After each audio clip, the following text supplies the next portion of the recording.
And as president of the Sewage and Water Board, what are some of your observations? And also, as mayor, you talked about the need to have a maintenance fund and a dedicated source for these, because this is not something that is unusual, and Right. there will likely be others. And That I've been very consistent about the infrastructure needs in the city of New Orleans, particularly as it relates to a lack of routine maintenance for decades, with a system that is over plus years old as it relates to the pipes that we have. You've heard me also say, as it relates to that need, is that any day that a drainage pipe can burst because of the existing conditions that we face. And that's why we have leaned hard in to work on additional streams that the Sewage and Water Board will receive based on our fair share of commitments and deals from the state level. And also as it relates to the city of New Orleans, the residents who recently approved a $500 million bond that we were asking that we were allowed to sell for infrastructure in our city. And this is exactly why.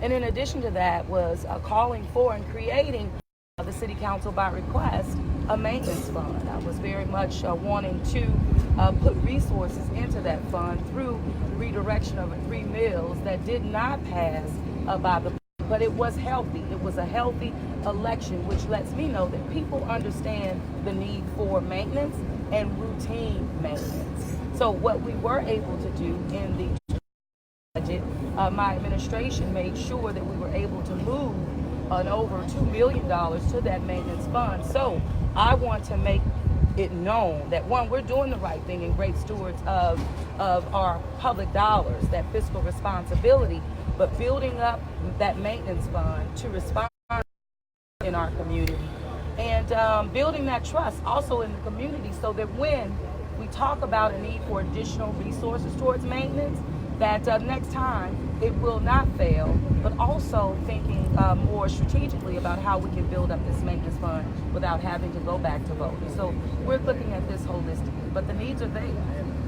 Give a follow up on the sewage on the water main break. There were some people out in the neighborhood this morning very concerned about how long it took for that water to get shut off. But it gushed out there an awfully long time before anybody saw anybody from the sewage and water. Well, one of the things is that I'm talking about that are attached to these drainage pipes, and with inadequate and some, it's not just going out there and just hurrying up and turn. No, because we have not consistently maintained our infrastructure around here. So this is what happens. So we're living it, and you cannot. So Sewage and Water Board not only responded, but in a way that prevented a boil water, precautionary boil water advisory, limiting, of course, the boundaries that were affected. So that's a good thing, and that's the work of the Sewage and Water Board employees that work on our behalf every single day, and we're continuing to be able to, we're continuing to be able to wash our dishes and also drink water. Sazerac, on the bottle of that Sazerac, it says Sewage and Water Board label embedded in there, and it says made with New Orleans water. Mayor, is there an update on the Hard Rock construction site? Consistently are leaning in on that as well, and you know that our superintendent of fire, Tim McConnell, is the lead, continues to be the lead. So I'm going to allow him to just give us an update because he has been just consistent. Chief? Thank you, Madam Mayor.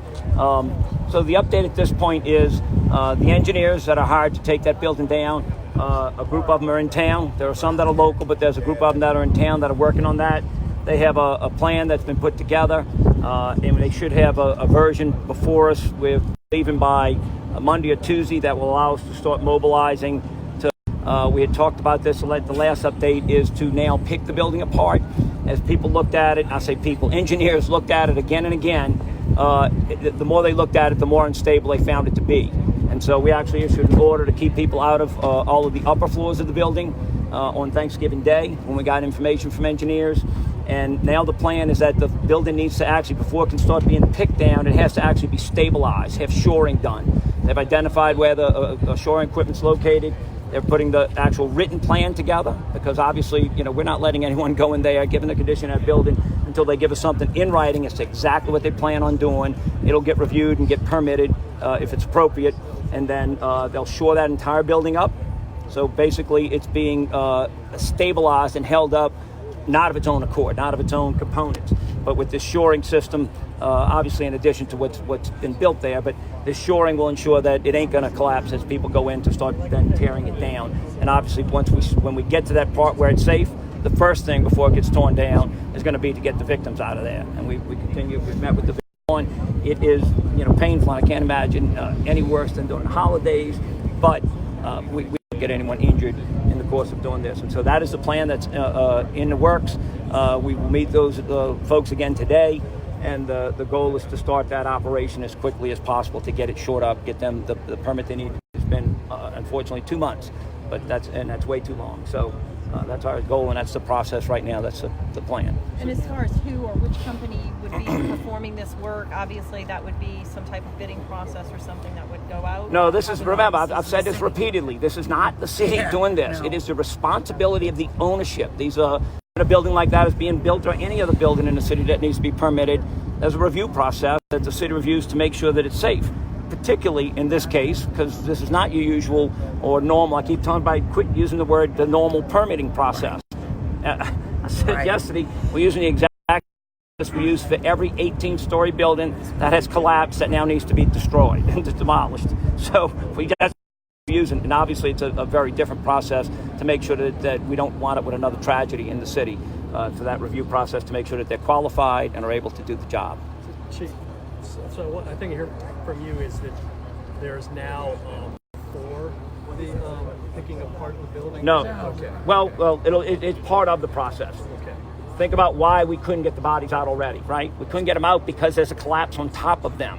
If there was any way that we could have ever done that safely, that would have happened a long time ago. The building is so unstable, which we already knew, which is why we, as public safety officials, are at the site. The goal is to stabilize that building. Every time an engineer looks at it, it seems, I hate to say it, seems to be a worse valuation of the stability of the building. So the people who are now hired by the owners to do it have figured out that they have to stabilize the building by putting shoring, literally starting at that large transfer deck all the way up. And then once that's done, then we will start taking the process to remove the body, which involves picking apart. So the first piece of the building that will be picked apart is where the people are. Going into these big events, sporting events, you led your remarks off this morning, really sounding from the heart about the violence that had occurred, recently.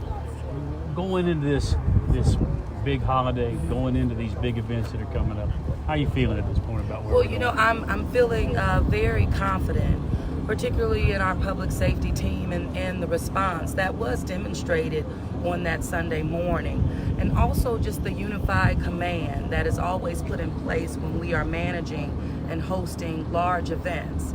And so we are leaning forward. We're making sure that we are taking every step to be prepared, understanding the larger scope of what we will be hosting. So not, we're just owning it, but in a way that's forward thinking. And we have been in constant communication with all of our law enforcement partners, even as relates to our governor and our federal partners as well.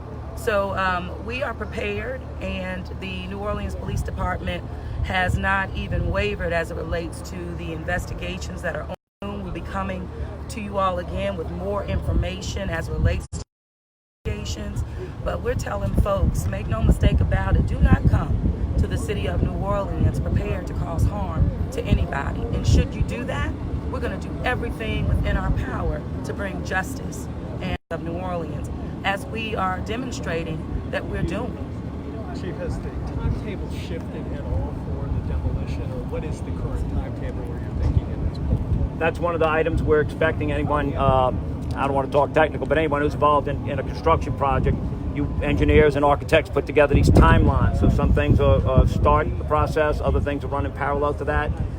And yes, that timeline is what we're expecting to see, and it has extended. Obviously, if you're not doing the implosion, then dealing with a pile that has to be gone through for evidence and body recovery, down in this manner. First of all, shorten it up. It has extended it, and we should have an update on a more concrete timeline next week. What is the ballpark thinking at this point? Oh, I hate to comment on it. As I said, let the engineers do their job, and before we comment on it, I don't want to get quoted on saying a timeline that might. Right, It's true. But it certainly is a much longer timeline than a building being imploded in January, like we said, and then you have a pile that you start going through. This is going to take longer because it has to be shored up, and that's obviously once the plan's approved, it's going to take quite a bit of time to do it. Well, and it's important also to understand that this extended timeline, based on the demolition of explosives, is something that is really welcome. I welcome it. And not only that, the families of our victims, they welcome it as well. Because again, that focus on extraction and peace will help us retrieve, the remains of our people sooner rather than later. But as we talk about that type of demolition, it does take, as the chief explained, the needed time to stabilize that structure, that building, before we can even begin to pick it apart. But I'm telling you, this is the best, again, in my opinion, not only my opinion, but all the engineers that have surveyed this, and even the engineer that we hired for ourselves, meaning the city. We have experts on the ground advising us as well.